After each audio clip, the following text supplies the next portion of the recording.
আসসালামু আলাইকুম। আপনারা দেখতে পাচ্ছেন মালদ্বীপ সাগর। মালদ্বীপ সাগরটা অনেক উত্তাল হয়ে গেছে। অনেক ঢেউ হচ্ছে সাগরে। আবহাওয়াটাও তেমন ভালো নয়। দর্শক আপনারা দেখতেই পাচ্ছেন কত বড় বড় ঢেউ আসতেছে এবং অনেক দীর্ঘ কিছুদিন ধরে আবহাওয়াটা অনেক খারাপ যাচ্ছে। সাগরের পানিও তুলনামূলক অনেক বেড়ে গেছে। যারা বোটে অথবা লঞ্চে কাজ করেন সাগরে একটু সাবধানে অবশ্যই থাকবেন। মালদ্বীপের আবহাওয়াটা ইদানিং অনেক খারাপ, তেমন ভালো না।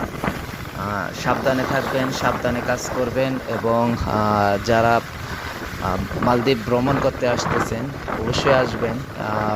মালদ্বীপ যদিও বোট অ্যাক্সিডেন্ট অথবা স্পিড বোট এইসব খুব কম হয়, কিন্তু সাগরটা অনেক উত্তাল, মানে দেখে অনেক ভয় পাওয়ার মতন বর্তমানে।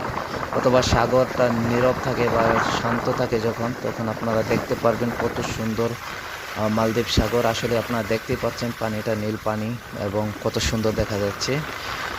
আশা করি সবাই বুঝতে পারছেন।